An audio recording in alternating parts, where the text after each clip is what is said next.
Acts 25. Now when Festus was come into the province, after 3 days he ascended from Caesarea to Jerusalem. Then the high priest and the chief of the Jews informed him against Paul, and besought him, and desired favour against him that he would send for him to Jerusalem, laying wait in the way to kill him.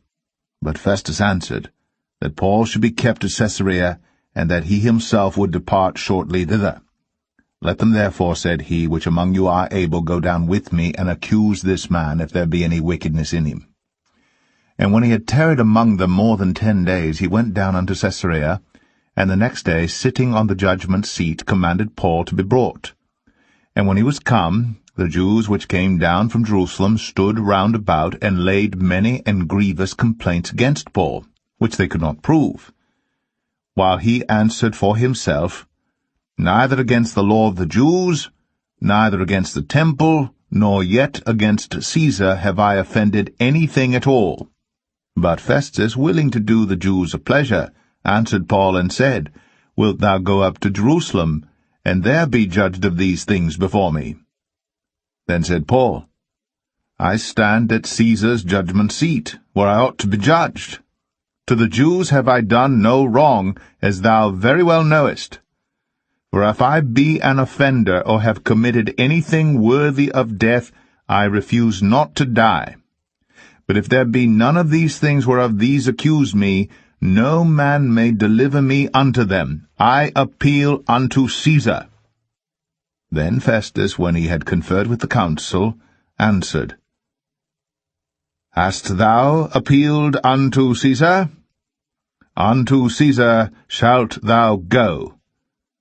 And after certain days King Agrippa and Bernice came unto Caesarea to salute Festus. And when they had been there many days, Festus declared Paul's cause unto the king, saying, There's a certain man left in bonds by Felix, about whom, when I was at Jerusalem, the chief priests and the elders of the Jews informed me, desiring to have judgment against him. To whom I answered, It is not the manner of the Romans to deliver any man to die, before that he which is accused have the accusers face to face, and have license to answer for himself concerning the crime laid against him. Therefore, when they were come hither, without any delay on the morrow, I sat on the judgment seat, and commanded the man to be brought forth. Against whom, when the accusers stood up, they brought none accusation of such things as I supposed, but had certain questions against him of their own superstition, and of one Jesus which was dead, whom Paul affirmed to be alive. And because I doubted of such manner of questions, I asked him whether he would go to Jerusalem, and there be judged of these matters. But when Paul had appealed to be reserved unto the hearing of Augustus, I commanded him to be kept, till I might send him to Caesar. Then Agrippa said unto Festus, I would also hear the man myself. Tomorrow, said he, thou shalt hear him.